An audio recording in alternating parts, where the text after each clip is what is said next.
নমস্কাৰ বন্ধু বান্ধৱীসকল, স্বাগতম জনাইছোঁ এটা নতুন ভিডিঅ'লৈ। CISFৰ ফালৰ পৰা চেণ্ট্ৰেল ইণ্ডাষ্ট্ৰিয়েল ছিকিউৰিটি ফ'ৰ্চ চমুকৈ CISFৰ ফালৰ পৰা 1130টাকৈ নতুন পদৰ তেওঁলোকে আবেদন মুকলি কৰিছে আৰু এই আবেদনবিলাক কেতিয়াৰ পৰা ষ্টাৰ্ট হ'ব আৰু ইয়াৰে অনলাইন ফিজ কিমান আৰু ইয়াৰে লাষ্ট ডেট কিমান সকলোবিলাক জানিবলৈ আপোনালোকে ভিডিঅ'টো শেষলৈকে চাই থাকিব। আৰু এটাই অনুৰোধ, যদিহে এতিয়ালৈকে আমাৰ চেনেলটো ছাবস্ক্ৰাইব কৰা নাই, অনুগ্ৰহ কৰি চেনেলটো ছাবস্ক্ৰাইব কৰি দিব। যিহেতু আমাৰ চেনেলটো নতুনকৈ খোলা হৈছে, তো সেইবাবে আপোনালোকৰ মৰমৰ যথেষ্ট প্ৰয়োজন আছে। তো সেইবাবে আপোনালোকে এটা ছাবস্ক্ৰাইব কৰি আৰু লাইক শ্বেয়াৰ কৰি আমাক সহায় কৰিব বুলি আশা ৰাখিলোঁ। বলক এতিয়া আমি ভিডিঅ'টো আৰম্ভ কৰোঁ। চাওক আপোনালোকে CISF কনষ্টেবল ফায়াৰ এক্সাম 2024 CISFৰ ফালৰ পৰা আপোনালোকৰ 1130টা নতুন পদৰ মুকলি কৰি দিছে আৰু ইয়াৰে এপ্লিকেশ্যন ষ্টাৰ্ট হ'ব আপোনালোকৰ 31/8/2024 তাৰিখে, মানে আগষ্টৰ 31 তাৰিখৰ পৰা আপোনালোকৰ ইয়াৰে অনলাইন ষ্টাৰ্ট হৈ যাব আৰু লাষ্ট ডেট দিছে আপোনালোকৰ 30 ছেপ্টেম্বৰ 2024। ইয়াৰে 30 ছেপ্টেম্বৰত ইয়াৰ লাষ্ট ডেটটো শেষ হ'ব আৰু আপোনালোকে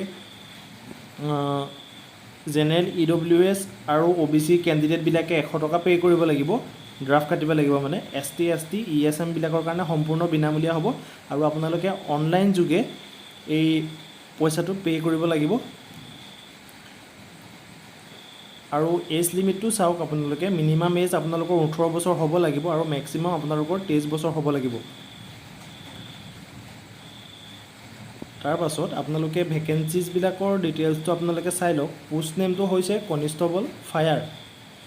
এই ফায়াৰত আপোনালোকৰ আনৰিজাৰ্ভ কেটেগৰীৰ কাৰণে 466টা পোষ্ট আছে আৰু OBCৰ কাৰণে 236টা, EWSৰ কাৰণে 114টা, SCৰ বাবে 153টা, STৰ বাবে 161টা।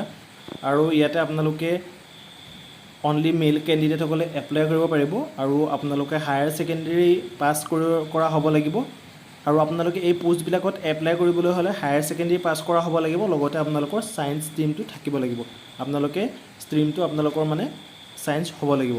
আৰু হাইট কিমান বিচাৰিছে চাওক, 170 চেণ্টিমিটাৰ আপোনালোকৰ হাইট বিচাৰিছে আৰু চেষ্টটো বিচাৰিছে 80 পৰা 85 চেণ্টিমিটাৰ। আপোনালোকৰ ক'ত কিমান পোষ্ট আছে এইবিলাক আপোনালোকে আমাৰ ডেছক্ৰিপশ্যনত যিটো লিংক পাব তাতে লিংকটোত আপোনালোকে চাই ল'ব পাৰিব। আৰু অসমৰ বাবে আপোনালোকৰ কিমান পোষ্ট আছে আৰু বাকী ষ্টেটবিলাকৰ কাৰণে আপোনালোকৰ কিমান পোষ্ট আছে গোটেইবিলাক আমাৰ ডেছক্ৰিপশ্যনৰ লিংকত গৈ আপোনালোকে চেক কৰি ল'ব। অফিচিয়েল ৱেবছাইটটোত গৈ আপোনালোকে চেক কৰি ল'ব আৰু ডেছক্ৰিপশ্যনতে ইয়াৰ লিংক পাই যাব। এই সকলোবিলাক ক'বলৈ হ'লে ভিডিঅ'টো যথেষ্ট দীঘলীয়া হ'ব, সেইকাৰণে মই যিকেইটা মেইন কথা সেই কথাকেইটা আপোনালোকৰ আগত দাঙি ধৰিছোঁ। অনলাইন আবেদন কৰোঁতে বন্ধু বান্ধৱীসকলে এটা কথা মন দিব লাগিব, যিখন ফটো আপোনালোকে আপলোড কৰিব সেই ফটোখন আপোনালোকৰ ৰিচেণ্ট ক্লিক কৰা হ'ব লাগিব আৰু ফটোখনত আপোনালোকৰ ডেটটো থকাটো অনিবাৰ্য বুলি ইয়াতে লিখিছে, অন্যথা আপোনালোকৰ এপ্লিকেশ্যনখন ৰিজেক্ট কৰিব পাৰে। বন্ধু বান্ধৱীসকলৰ প্ৰতি এটাই অনুৰোধ, যদিহে এতিয়ালৈকে আমাৰ চেনেলটো ছাবস্ক্ৰাইব কৰা নাই চেনেলটো ছাবস্ক্ৰাইব কৰি ল'ব। এডুকেশ্যন ৰিলেটেড, জব ৰিলেটেড যদি কিবা প্ৰব্লেম আপোনালোকৰ থাকে তেনেহ'লে আমাৰ ডেছক্ৰিপশ্যনত আমাৰ নাম্বাৰ দিয়া থাকিব, আপোনালোকে আমাক যোগাযোগ কৰিব পাৰিব।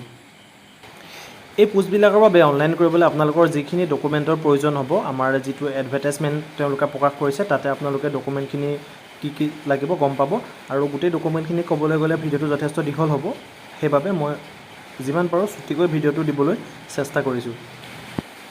বন্ধু বান্ধৱীসকলে এই পোষ্টবিলাকৰ অনলাইনটো নিজৰ মোবাইলতে কৰিব পাৰিব আৰু তাৰ বাবে আপোনালোকে কোনো কেফেলৈ বা অনলাইন দোকানলৈ যাবলৈ প্ৰয়োজন নাথাকে আৰু নিজৰ মোবাইলতে আপোনালোকে অনলাইন কৰিলে আপোনালোকৰ বহুতকেইটা পইচা বাচি যাব আৰু আপোনালোকৰ মানে বিনামূলীয়া কিবা সুবিধা এটা দিব পৰাটো আমাৰ লক্ষ্য।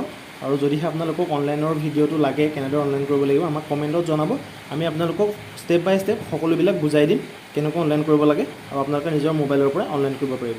তো আজিলৈ ভিডিঅ'টো ইমানেই। ধন্যবাদ। জয় আই অসম।